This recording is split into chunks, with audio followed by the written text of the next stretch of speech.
जय हिंद दोस्तों आज इस वीडियो में हम ऑपरेशन हॉट पैराशूट के बारे में जानेंगे, जिसे म्यांमार सर्जिकल स्ट्राइक के नाम से भी जाना जाता है। और इस ऑपरेशन को पैरा एसएफ के जवानों ने अंजाम दिया था। तो दोस्तों आइए जानते हैं इस पूरे ऑपरेशन के बारे में। दोस्तों 4 जून को मणिपुर में 6 डोगरा रेजिमेंट के जवानों पर NSCN के ग्रुप के आतंकवादियों ने अचानक हमला कर दिया था, जिसमें 18 जवान शहीद हुए थे। जिसके बाद देश के लोगों में गुस्सा फैल गया था, लोग इसका बदला लेना चाहते थे। फिर गवर्नमेंट रिस्पॉन्स में आती है और आतंकवादियों को जवाब देने का प्लान बनाती है। दोस्तों 4 जून 2015 को गृह मंत्री राजनाथ सिंह, रक्षा मंत्री मनोहर पर्रिकर, NSA अजीत डोभाल, सेना प्रमुख दलबीर सिंह सुहाग और अन्य अधिकारियों की बैठक में इस ऑपरेशन का प्लान बना था।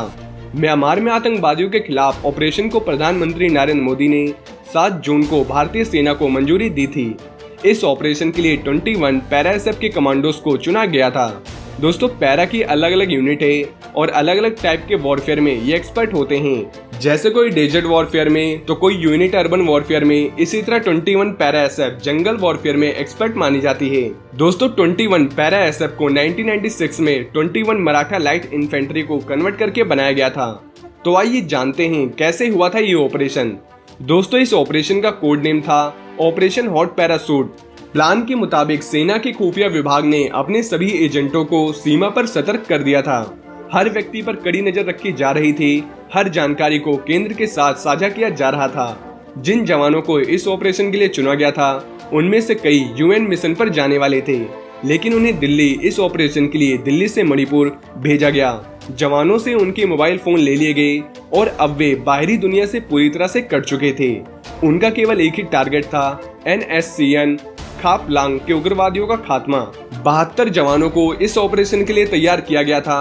दोस्तों इसके साथ ही चुने गए पैरा एसएफ के कमांडोस ने मॉक ड्रिल की ओर ट्रेनिंग भी शुरू कर दी थी। हर उन बारीक चीजों पर गौर किया गया जो ऑपरेशन के दौरान परेशानी खड़ी कर जवानों के लिए खतरा बन सकती थी। केंद्र से हरी झंडी मिलते ही जवानों को 13 बिहार रेजिमेंट की ड्रेस में निकाला गया था। इनको बिहार रेजिमेंट की ड्रेस इसलिए दी गई क्योंकि म्यांमार बॉर्डर पर बिहार रेजिमेंट तैनात थे। अगर स्पेशल फोर्स के जवान अपने रियल यूनिफॉर्म में होते तो शायद दुश्मन को ऑपरेशन की भनक लग जाती, इसलिए इन्हें बिहार रेजिमेंट की यूनिफॉर्म दी गई और इनको सेना की गाड़ियों से भारतीय सीमा की आखिरी चौकी तक ले जाया गया। ये रास्ता 9 घंटे का था। इन जवानों को नगा हिल्स के पास उतारा गया। जवानों को टारगेट से 50 किलोमीटर पहले ही उतारा गया था।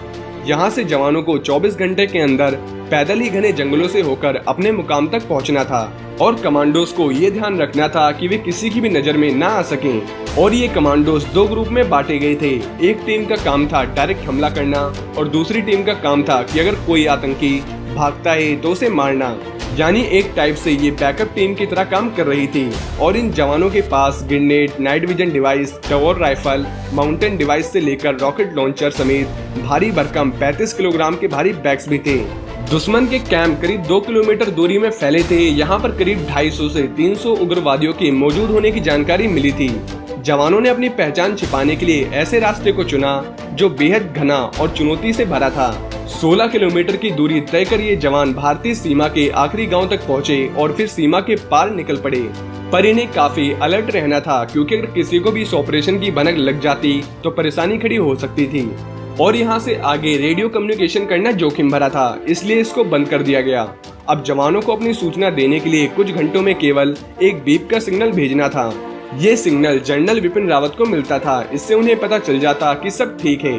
दोस्तों ऑपरेशन हॉट पैराशूट को तय सीमा में पूरा करना जरूरी था। ऐसा न होने पर स्पेशल एसएफ के कमांडोज बड़ी मुश्किल में घिर सकते थे। उन्हें अपने बहादुर जवानों की शहादत का बदला लेना था। हर एक बीप उनकी सलामती की जानकारी चीफ तक पहुँचा रही थी। NSCN ने जो 18 जवानों को शहीद किया था, उनके घर वालों को भी इंतजार था उसी दिन का जब उनके हत्यारों से बदला लिया जाए। दोपहर तक ये जवान भारत और म्यांमार को अलग करने वाली नामिया डंग नदी तक पहुंच चुके थे। जंगल से गुजरते हुए इन्हें स्थानीय लोगों का एक शिकारी ग्रुप मिला, जिससे इन्होंने आगे जाने के लिए मदद ली। हालांकि ये कमांडोज जानते थे कि यहाँ पर हर तरफ उग्रवादियों के मुखबिर मौजूद हैं और ये सौदा घातक हो सकता है, लेकिन वे हर चुनौती से निपटने के लिए तैयार थे। इस ग्रुप ने उन्हें एक तय सीमा तक छोड़ दिया। इसके बाद आगे का रास्ता इन जवानों ने खुद ही शुरू किया। कुछ ही घंटों के बाद ये जवान अपने फिक्स टारगेट के सामने पहुंच चुके थे। यहाँ के बाद इन्हें सही समय का इंतजार करना था। जवानों ने पूरे इलाके का निरीक्षण किया और ये पता लगाया कि कहां पर उग्रवादियों की सुरक्षा चौकी है और उनका सामान वगैरह कहां मौजूद है। दोस्तों, अंधेरा होते ही अचानक उग्रवादियों ने उसी तरफ गोलियां चलानी शुरू कर दी जहां पर जवानों की मौजूदगी थी, लेकिन कमांडर ने सभी को सुरक्षित बने रहने और कोई हरकत न करने का आदेश दिया था। घंटों तक गोलियां चलती रही। जब ये गोलियां खामोश हुई और उग्रवादियों को इस बात का विश्वास हो गया कि कोई नहीं है, तो वह चिंता मुक्त हो गए। फिर पैरा एसएफ के लिए यही सबसे सही समय था। कमांडर के आदेश के साथ ही जवानों ने ताबड़तोड़ फायरिंग शुरू कर दी। इससे पहले कि उग्रवादी संभल पाते, जवानों ने उनको ढेर कर दिया था। वहीं ऑपरेशन को जल्द खत्म करने और सुरक्षित निकलने में समय कम रह गया था। इस तय समय के दौरान ज्यादा से ज्यादा उग्रवादियों को ढेर कर दिया गया, कैंपों को तबाह कर दिया गया, जवानों की वापसी के रास्ते पर मौजूद उग्रवादियों को खत्म कर दिया गया। ये ऑपरेशन 40 मिनट के करीब चला था, जिसमें 38 के करीब आतंकवादियों को मारा गया था।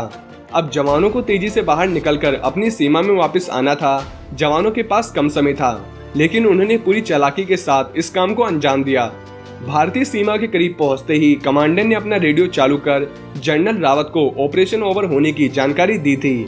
इसके साथ ही अगले दिन देश के हर अखबार की ये पहली खबर बन गई थी और पैरा एसएफ के जवान सुरक्षित वापस भी आ चुके थे। और इस घटना के बाद पहली बार देशवासियों के साथ ही दूसरे देशों में भी यह मैसेज गया कि भारत के खिलाफ अगर किसी भी तरह की कार्रवाई होती है और नुकसान होता है, तो भारत सरकार सीमा पार भी दुश्मनों को सबक सिखाने से पीछे नहीं हटेगी।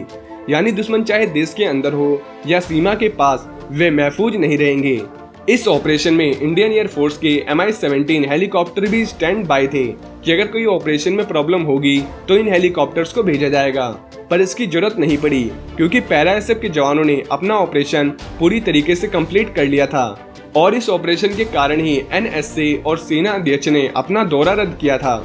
National security adviser Ajit Doval को बांग्लादेश जाना था और आर्मी चीफ को ब्रिटेन, और यह ऑपरेशन 100% कामयाब हुआ था।